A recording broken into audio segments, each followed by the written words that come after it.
नमस्कार, India time 24 news में आप सभी का स्वागत है। मैं हूं अनुज मिश्रा। हमारे साथ तो आज शख्सियत मौजूद है, वो परिचय की मोहताज नहीं है क्योंकि ग्रामीण विकास बोर्ड में वो चेयरमैन है और ग्रामीण के तौर पे बहुत से कार्य उन्होंने किया। खुद बताएंगे कौन कौन से काम हुए। लोकसभा चुनाव का माहौल है तो ये काम अधिक महत्व जरूर रखता है कि कितना काम किया गया और कितना काम बाकी है। स्वागत है आपका। Thank you so much. Ma'am, सबसे पहला सवाल, चूंकि आप ग्रामीण विकास बोर्ड की चेयरमैन हैं, कितना काम किया गया है ग्रामीण क्षेत्रों में? ग्रामीण क्षेत्रों में जितना हम काम कर सकते थे, क्योंकि देखिए जैसा कि आपको भी पता है दिल्ली में केजरीवाल की सरकार है और जितना भी ग्रामीण विकास बोर्ड का जो बजट होता है वो हमें दिल्ली सरकार ने नहीं दिया है। 90 करोड़ के आसपास का ग्रामीण विकास बोर्ड का बजट है, उसमें हमें एक पैसा भी नहीं दिल्ली सरकार ने दिया। तो क्या मैं ये कहूँ कि ग्रामीण विकास में काम नहीं हुआ, ग्रामीण क्षेत्रों में काम नहीं हुआ है? उसके बावजूद भी जैसा कि आप देख ही रहे हैं, हमने अपने गांव में जितना भी हम काम कर सकते थे, मेरे वार्ड में झाड़ोदा गांव लगता है, झाड़ोदा गांव में आप जाकर के देख सकते हैं कि आज तक जो कार्य कोई नहीं कर पाया था, जो कार्य आज तक नहीं हुए थे, वो कार्य भी आज हमने ग्राउंड पे किए हैं। मैं चूंकि ये जानना चाहता हूँ, आप एक खुद महिला हैं और ग्रामीण विकास बोर्ड की चेयरमैन हैं, तो मैं ये जानना चाहता हूँ महिलाएं जो हैं वो किस आधार पे वोट करेंगी भारतीय जनता पार्टी को? ये सीधा सा सवाल है मेरा। देखिए, जैसा कि सबको ही पता है, जो हमारे देश के प्रधानमंत्री नरेंद्र मोदी जी हैं, भारतीय संस्कृति में महिलाओं का सम्मान तो पहले से ही होता आ रहा है, लेकिन जो विशेष बात हमें देखने को मिलती है, जैसा कि हमारे प्रधानमंत्री नरेंद्र मोदी जी के नेतृत्व में उज्ज्वला योजना है, बहुत सारी ऐसी योजनाएं हैं। मान और सम्मान की जहां बात आती है तो सबसे ज़्यादा जो हमारी भारतीय जनता पार्टी की सरकार चल रही है, इन 5 सालों में जो महिलाओं को मान और सम्मान जो मिला है और उनके लिए बहुत सारी योजनाएं हमारे नरेंद्र मोदी जी लेकर के आए हैं, तो कोई संशय नहीं है कि हमारी महिलाएं बहनें सबसे ज़्यादा वोट हमारी पार्टी को करेंगी। कांग्रेस भी तो ये काउंट करा रही है, कांग्रेस भी तो बोल रही है हमने लाडली योजना दिया था। अभी जो हमारा मानना ये है कि जितनी योजनाएं नरेंद्र मोदी जी ने दी हैं, मैं महिलाओं पे हूँ, मैं महिलाओं की ही मैं बात कर रही हूँ। महिलाओं की आप बात करिए कि हमारी उज्ज्वला योजना सबसे बड़ी है। हमारी जितनी भी ग्रामीण गरीब बहनें थी, उनको अपना चूल्हे चौके पे रोटियां बनानी पड़ती थी, अपना धुएं में काम करना पड़ता था। सबसे बड़ी जो पहल की है वो हमारे नरेंद्र मोदी जी ने की है, इसमें कोई संशय नहीं है। अंतिम जी, अगर आंकड़े तथ्यों के आधार पर बात करें, दिल्ली में उज्ज्वला योजना का कितना फायदा होगा? क्या दिल्ली में लगता है कि हाँ वैसे अभी भी ग्रामीण क्षेत्र थे या वैसे अभी भी परिवार था जिसके पास गैस सिलेंडर ना हो? बिल्कुल लगता है, बिल्कुल लगता नहीं है, बिल्कुल है। ऐसी बहुत सारी, हमने खुद अपनी एरिया में हमारे सांसद प्रवेश वर्मा जी ने बहुत सारी महिलाओं को ऐसे गैस सिलेंडर दिलवाए हैं कि जिनके पास आज तक कोई चूल्हा था ही नहीं, गैस चूल्हा था ही नहीं है जिनके पास। आंकड़े क्या होंगे, कितना आंकड़ा होगा? लगभग 600 तो हमने अपने वार्ड में दिए हैं, तो आप 6 से 8 करोड़ तक का हमारा आंकड़ा है कि इतने गैस चूल्हे पूरे देश में वितरित हुए हैं। इसके अलावा जो उज्ज्वला योजना है, जबकि उज्ज्वला योजना में गैस की अगर बढ़ोतरी की बात करें, गैस के दामों की बढ़ोतरी की बात करें तो वो भी जरूर आ जाता है क्वेश्चन मार्क, लेकिन ठीक है, इसको छोड़ के मैं चलता हूँ। इसके अलावा महिलाएं किस आधार पर वोट करेंगी भारतीय जनता पार्टी को? इसके अलावा देखिए, जैसे बेटी बचाओ बेटी पढ़ाओ के आधार पे भी महिलाएं वोट करेंगी। 3 तलाक वाला जो मुद्दा है वो सबसे बड़ा इशू है और मुझे 1% भी डाउट नहीं है कि हमारे देश का जो नेतृत्व कर रहे हैं हमारे प्रधानमंत्री नरेंद्र मोदी जी दोबारा देश के प्रधानमंत्री बनेंगे और हमारे देश को एक नए विकास की गति मिलेगी। पश्चिमी दिल्ली में आप चूंकि रहती हैं, पश्चिमी दिल्ली की थोड़ी बातचीत कर लें। पश्चिमी दिल्ली का जो आधार होगा, चूंकि आप लोग, मैं जानता हूं जनप्रतिनिधि हैं, आप लोग चुनाव को बहुत अच्छे से समझते हैं, चुनावी समीकरण को समझते हैं। क्या समीकरण होंगे चुनाव को लेकर के? चुनाव को लेकर के समीकरण की अगर मैं बात करती हूं तो हमारे लोकप्रिय सांसद प्रवेश वर्मा जी यहाँ से सिटिंग हमारे सांसद हैं और उन्होंने ऐसे ऐतिहासिक कार्य हमारी पश्चिमी लोकसभा में किए हैं। सबसे बड़ा जो कार्य है वो हॉस्पिटल का है, क्योंकि उसके उद्घाटन काफ़ी बार हुए लेकिन उस पर काम नहीं हो पाया था। आज हमारे सांसद प्रवेश वर्मा जी ने उस काम को कर करके दिखाया है, क्योंकि शिलान्यास काफ़ी हो चुके थे। हमारे सांसद जी की एक ही बात थी कि मैं शिलान्यास से पहले वहाँ पे काम जब शुरू हो जाएगा उसके बाद हम शिलान्यास करेंगे, और वो आप जाके देख सकते हो वहाँ पे काम चल रहा है। अच्छा है, मुझे भी ये चीज़ याद है। एक मतलब समझें कि एक पीढ़ी बदल गई, क्योंकि साहेब सिंह वर्मा जी उद्घाटन कर गए थे, फिर परवेश जी आके उद्घाटन किए, वो भी चुनाव के आखिरी साल में। अगर सच में पिता के सपनों को पूरा करने का अगर ध्येय था तो शुरुआती दौरों में क्यों नहीं किया गया?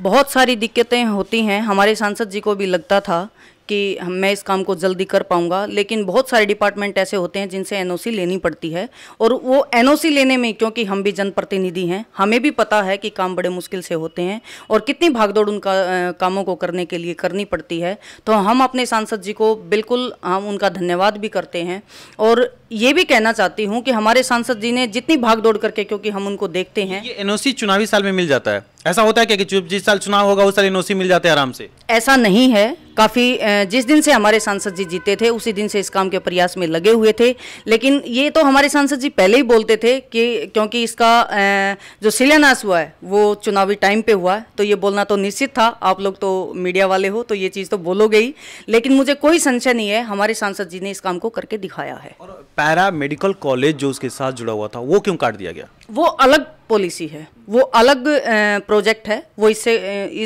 उस प्रोजेक्ट का कोई लेना देना नहीं। मैं वही पूछ रहा हूँ कि ये दोनों जब एक साथ ही उद्घाटन हुआ था तो एक साथ फिर से उद्घाटन या एक साथ शिलान्यास या एक साथ इसके बनने का काम शुरू क्यों नहीं हुआ? हमारे सांसद जी ने हॉस्पिटल का उद्घाटन किया है, ना कि पैरामेडिकल का। यही चीज मैं समझ रहा हूँ। महाबल जी से हमारी बातचीत हो रही थी, महाबल जी ने साफ साफ कहा था कि 86 करोड़ का बजट था और आज के डेट में वो ब्याज लग करके 104 करोड़ के आसपास का वो बजट है, और दोनों मिलके सिर्फ पैरामेडिकल और कॉलेज का, पैरामेडिकल कॉलेज और हॉस्पिटल का बजट था। आज सिर्फ हॉस्पिटल का शिलान्यास हुआ, पैरामेडिकल कॉलेज बंद है। बंद मैं कहूँ, चलिए ठीक है, कटा नहीं है, बंद कह सकता हूँ आप लोग। तो ये कहाँ गया 104 करोड़? इतने मतलब एक हॉस्पिटल को दिया गया और दूसरा क्यों काट दिया गया? देखिए, अगर महाबल मिश्रा जी का ये कहना है कि पैरामेडिकल भी था, अगर वो कहते हैं हमने करवाया है, तो 5 साल वो अपने कार्यकाल में रहे, 5 साल उनका कार्यकाल था, तो उस टाइम पे उन्होंने क्यों नहीं करवाया? नहीं, उनका आरोप है कि उन्होंने उद्घाटन किया था और उसके बाद सरकार बदल गई और सरकार के बाद जो सांसद बदले, उस सांसद ने उसको दबा दिया और पैरामेडिकल कटवा दिया, क्योंकि अब सिर्फ शिलान्यास, वो भी 5वें साल में के उद्घाटन किया और पैरामेडिकल को कटवा दिया। ये उनका आरोप है। जो चीज़ हो चुकी है उसको कोई कैसे कटवा सकता है? ये तो आरोप लगाने वाली बात है, और अभी चुनावी समय चल रहा है, तो जाहिर सी बात है कि विरोधी तो अपना लगाएंगे ही आरोप, लेकिन ऐसा कुछ भी नहीं था। हमारे सांसद जी ने हॉस्पिटल का शिलान्यास किया है, पैरामेडिकल का भी अगले 5 साल का जो कार्यकाल उनका रहेगा, तो हम उनसे आग्रह भी करेंगे और उनको वो कोशिश भी करेंगे कि जितना भी वो कर सकते हैं वो करेंगे। जी, जब चुनावी आखिरी साल में जाता है, आखिरी चरण में जाता है, जब लगता है कि हाँ चुनाव आने वाला है, उस वक्त जो विकास कार्य का दर होता है, यानी जो विकास कार्य आप लगातार 5 साल होते हैं तो 4 साल और 1 साल, इन दोनों में अंतर अधिक क्यों आ जाता है? कोई फर्क नहीं आता है। अब मैं तो अपनी बात करूंगी, जैसा कि हम 2 साल पहले निगम का चुनाव जीत करके आए थे, और आपने देखा भी होगा हमारे विकास कार्यों को। ड्रीम प्रोजेक्ट है अंतिम गहलोत के पास, खास करके ग्रामीण क्षेत्रों को लेकर के, क्योंकि चेयरमैन है, तो कौन कौन से ड्रीम प्रोजेक्ट है कि हाँ ये सारे काम अपने क्षेत्रों में, अपने क्षेत्र में, पूरे ग्रामीण क्षेत्रों में मुझे कराना है? ग्रामीण क्षेत्रों के लिए ड्रीम तो बहुत हैं हमारे पास, लेकिन उसके लिए हमारे पास दिल्ली सरकार बजट अगर हमें दे, हमें वो बजट भी तो मिलना चाहिए, हमें वो पैसा भी तो मिलना चाहिए, तभी तो हम अपने ड्रीम को पूरा कर पाएंगे। मैं वही जानना चाहता हूँ, वो बजट, मतलब बजट तो चले मिले ना मिले, कि ड्रीम्स तो बना रखा होगा आपने कि ये काम मुझे अपने क्षेत्रों में कराना है। ड्रीम्स तो हमारे लोकप्रिय सांसद जी ने हमारे जो गांव देहात के लिए हो सकता था, एक हॉस्पिटल का सबसे बड़ा सपना था लोगों का, कि क्योंकि हमारे आसपास के जितने भी गाँव हैं वहाँ कोई ऐसा हॉस्पिटल नहीं था, जो हमारे सांसद जी ने एक तोहफे के तौर में हमारे सभी ग्रामीण लोगों को दिया है। होगा क्या? मैं ये समझने की कोशिश कर रहा हूँ, जो जैसे सीसीटीवी का उद्घाटन हुआ, हॉस्पिटल का उद्घाटन हुआ, मेट्रो की लड़ाइयाँ चल रही हैं लगातार, महाबल जी हो चाहे जो भी हो, ये राजनेता बोलते रहते हैं। अब होगा क्या वास्तविक में? ये जो रण शुरू हो गया, इस रण का अंत क्या होगा? इस रण का अंत तो आप लोगों के सामने है। हमारे लोकप्रिय सांसद जी दोबारा पहले से ज़्यादा बहुमत से जीत करके आएंगे, और जो काम अधूरे रह गए हैं वो अपने आने वाले कार्यकाल में पूरा करेंगे। आपको क्या लगता है, अगर चलिए बीइंग ए सिटीजन, मैं भारतीय जनता पार्टी के कार्यकर्ता राजनेता को हटा करके बीइंग ए सिटीजन अगर बात करूं, एक पश्चिमी दिल्ली के नागरिक होने के तौर पे बात करूं, तो 2 प्लस पॉइंट माननीय सांसद के और 2 माइनस पॉइंट। मेरे पास सांसद जी का कोई माइनस पॉइंट नहीं है, मेरे पास प्लस पॉइंट है। 2 के बजाय मैं 4 भी बता सकती हूँ आपको। सबसे बड़ा जो हमारा सांसद जी का जो सबसे बड़ा काम है वो हॉस्पिटल का है। दूसरा जो है वो ढासा स्टैंड पे मेट्रो स्टेशन का है, क्योंकि यहाँ पे ढासा स्टैंड पे मेट्रो स्टेशन आने का नेक्स्ट फेज में होना था। हमारे सांसद जी के लगातार प्रयास से ये संभव हो पाया है और उन्होंने इस कार्य को करके दिखाया है। और जैसा कि आपको पता है, हमारे लोकप्रिय सांसद प्रवेश वर्मा जी ने ऑल इंडिया की लोकसभा जितने भी हैं सबसे ज़्यादा ओपन जिम जो लगे हैं वो हमारे सांसद जी के सहयोग निधि से लगे हैं। अगर सब कुछ इतना अच्छा है, रिपोर्ट कार्ड इतने अच्छे हैं, विकास कार्य इतने अच्छे हुए हैं, तो घोषणा क्यों नहीं हो जा रही है? ये दिल्ली मतलब अभी तक क्यों होल्ड पे है? वो ऐसा नहीं है कि हमारे सांसद जी की होल्ड पे है, वो तो सब पूरी दिल्ली की होल्ड पे है। और जैसे औरों की होगी हमारे सांसद जी की भी हो जाएगी। कितना चांस लगता है आपको टिकट कट जाने का? 1% भी चांस मुझे नहीं लगता है। 110% हमारे सांसद जी की टिकट होगी। और जैसे जितने बहुमत से पहले जीते थे उससे ज़्यादा बहुमत से हमारे सांसद जी यहाँ से विजयी होकर जाएंगे। 2 नंबर पे कौन रहेगा? 2 नंबर पे मैं कुछ नहीं कहूँगी, हमें अपने सांसद जी का पता है। हम अपने सांसद जी को भारी बहुमत से जिता करके यहाँ से भेजेंगे। नहीं, मैं तो बस पूछ रहा हूँ कि लड़ाई किस होगी? लड़ाई तो आपको पता है, ये लोग लगातार चिल्ला चिल्ला के बोल रहे हैं, जैसे केजरीवाल बोल रहा है ये गठबंधन करेंगे, कोई भी आ जाए। हमारी लड़ाई आम आदमी से हम नहीं कह सकते। अब ये गठबंधन जो कर रहे हैं हमें नहीं पता ये किसको कहाँ से लड़ाएंगे यहाँ से, लेकिन कोई हमारे अगेंस्ट में नहीं है। रास्ता बिल्कुल हमारे सांसद जी का साफ है और हम मजबूती के साथ ग्राउंड पे उतरने के लिए तैयार हैं। और जैसे हमारे सांसद जी का टिकट डिक्लेयर हो जाएगा, हम डोर टू डोर जाके अपने सांसद जी के कार्यों का प्रचार करेंगे और अपने सांसद जी को यहाँ से ज़्यादा बहुमत से जिता करके भेजेंगे। चलिए, अगर 1% की बात मान लें कि किसी कारण से, अगर जैसे आप लोगों को था सिटिंग कैंडिडेटों का टिकट काट दिया गया था और नए चेहरे को आजमा लिया गया था, अगर कहीं भारतीय जनता पार्टी फिर ये पॉलिसी लेके आ जाती है कि चलो नए चेहरे को आजमाते हैं, तब अंतिम गलत का रुख क्या होगा?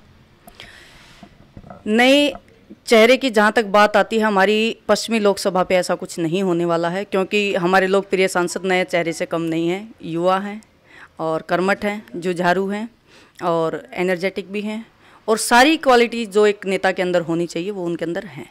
Thank you so much.